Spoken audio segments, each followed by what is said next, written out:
हम उन तस्वीरों में देख पा रहे हैं कि प्रधानमंत्री का जो काफिला है वो एयरपोर्ट से सीधे अब जो ISTRC जो सेंटर है वहाँ की तरफ जा रहा है ये काफिला। और उस काफिले की तस्वीरें हम देख पा रहे हैं। सड़क के दोनों ही तरफ लोग हाथों में तिरंगे को लेकर प्रधानमंत्री का स्वागत कर रहे हैं। उनकी एक झलक पाने के लिए वो वहाँ पे आतुर दिख रहे हैं और प्रधानमंत्री भी अपने गाड़ी से उतरकर हाथ हिलाकर उनका अभिवादन स्वीकार कर रहे हैं। तो ये बहुत ही अहम तस्वीरें हम आपको इस वक्त दिखा रहे हैं बेंगलुरु से, जहां प्रधानमंत्री का काफिला इसरो के वैज्ञानिकों से मिलने के लिए जा रहा है। प्रधानमंत्री टेलीमेट्री, ट्रैकिंग और कमांड नेटवर्क वहां पहुंचेंगे और वहां वैज्ञानिकों के साथ मुलाकात करेंगे, उनसे उनके अनुभवों को जानेंगे। आयशा, जालहंडी से गुजर रहा है क्योंकि ये पीनिया के करीब है और यहाँ पर सुबह से लगातार लोग जुटे थे प्रधानमंत्री की झलक पाने के लिए। हाथ में तिरंगे लेकर खड़े हुए हैं लोग, बहुत ही उत्साहित हैं लोग प्रधानमंत्री का स्वागत करने से। एक तो ब्रिक्स की सफल यात्रा के लिए और दूसरा भारत जिस तरह से सॉफ्ट लैंडिंग कर चंद्रयान 3 के जरिए पूरे विश्व भर में एक स्पेस क्षेत्र में सुप्रीमेसी हासिल की है। ये दोनों कामयाबी के बाद लोग प्रधानमंत्री को बधाई देना चाहते हैं, उनका स्वागत शानदार तरीके से करना चाहते हैं। यही वजह है कि लोग यहाँ पर जालहंडी सर्कल के पास जुटे हुए हैं और प्रधानमंत्री का स्वागत कर रहे हैं। कुछ ही देर में प्रधानमंत्री का काफिला आगे बढ़ेगा और इस ट्रैक जो है पीनिया में स्थित है। जालहंडी ये जो सर्कल है यहाँ से करीब 1-1.5 किलोमीटर की दूरी पर है और प्रधानमंत्री का काफिला आगे बढ़ेगा। इसरो के चेयरमैन डॉक्टर सोमनाथ प्रधानमंत्री को रिसीव करने के लिए इस ट्रैक में मौजूद हैं और प्रधानमंत्री पहुंचेंगे और उन्हें दिखाया जाएगा इसरो के जो चंद्रयान का जो रेशियो मॉडल रखा गया है यहाँ पर, और रोवर का जो एक्चुअल मॉडल है, रोवर का जो रोवर प्रज्ञान रोवर है वो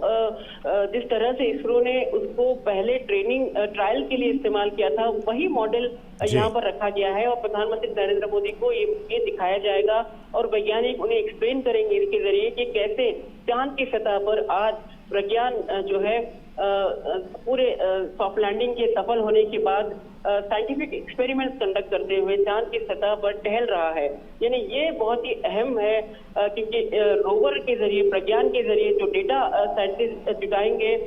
ये साइंटिफिक कम्युनिटी के लिए एक बहुत बड़ा मटेरियल साबित होगा, क्योंकि भारत के बाद कई ऐसे देश हैं जो चाहते हैं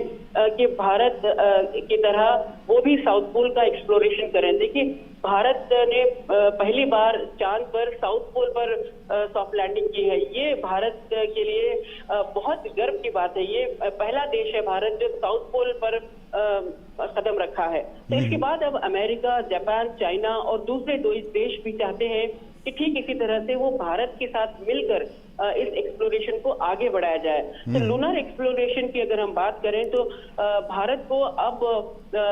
जो एक सुप्रीमेसी मिली है साउथ पोल पर लॉन्च होने की और भारत पहला देश बन गया है, उसके बाद भारत की तरफ सबकी नजर है और ये जरूर स्पेस इकोनॉमी और लूनर इकोनॉमी को एक बहुत बड़ा पुश, बहुत बड़ा बूस्ट देगा। हाल ही में देखिए G20 की बैठक में भी स्पेस लीडरशिप का एक आयोजन भी हुआ था और स्पेस इकोनॉमी लीडरशिप मैनेजमेंट का एक अलग से समूह भी बना है G20 के तहत। और इस दौरान G20 के तमाम देश भारत के साथ मिलकर स्पेस क्षेत्र में काम करने की इच्छा जताई है और ऐसे कई देश हैं, मॉरिशस, तुर्की और सऊदी अरेबिया, ये तमाम देश चाहते हैं कि भारत उनके लिए सैटेलाइट बनाए और ये तमाम देश भारत के जो रिसोर्स है, सैटेलाइट के रिसोर्स है, उसमें डेटा शेयरिंग की बात करें। और प्रधानमंत्री नरेंद्र मोदी भी हमेशा से ग्लोबल साउथ और सैटेलाइट स्पेस टेक्नोलॉजी को मानवता की उन्नति के लिए इस्तेमाल करने की बात कही है। तो ये जो एक पूरा प्रधानमंत्री का जो विजन है इस क्षेत्र में स्पेस टेक्नोलॉजी को जो प्रधानमंत्री नरेंद्र मोदी एक नए मुकाम पर पहुंचाते हैं अपने विजन के जरिए और भारत के आत्मनिर्भर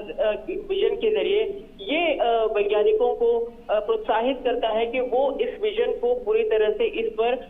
खरे उतर पाए। और एक के बाद एक मिशन, यही वजह है कि एक के बाद एक मिशन वैज्ञानिक कामयाब करते हुए आगे बढ़ते जाते हैं। तो प्रधानमंत्री नरेंद्र मोदी इस वक्त आगे, प्रधानमंत्री का काफिला आगे बढ़ रहा है जी। और प्रधानमंत्री नरेंद्र मोदी का इंतजार इस ट्रैक मिशन कंट्रोल रूम में प्रधानमंत्री का इंतजार हो रहा है। बहुत दिलचस्प तस्वीरें आपको देखने को मिलेंगी आगे चलकर असीम, क्योंकि जो नजारा 2019 में प्रधानमंत्री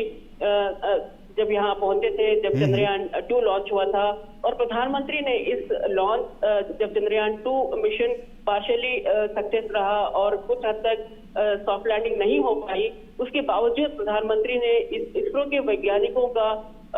मनोबल बढ़ाया, उन्हें प्रोत्साहित किया कि हमेशा हार में ही जीत है। और ये भारत की सभ्यता में भी जाना जाता है कि हार के बाद ही जीत है और इसमें हौसला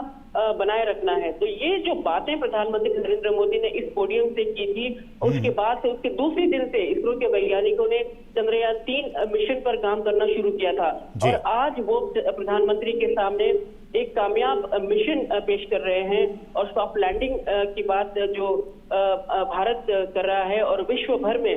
पूरा विश्व प्रधानमंत्री को, ब्रिक्स के मंच पर भी पूरा विश्व प्रधानमंत्री को इस सक्सेस पर बधाई देता हुआ नजर आया। और जाहिर सी बात है प्रधानमंत्री के लिए भी ये गर्व की बात है जिस तरह से इसरो के वैज्ञानिकों ने देश का नाम रोशन किया है और खासकर उस वक्त जब भारत G20 की अध्यक्षता कर रहा है और कई देश जो है भारत की स्पेस टेक्नोलॉजी को लेकर भारत के साथ काम करने को तैयार है और अपने देश में स्पेस टेक्नोलॉजी को इनोवेशन और विकास के लिए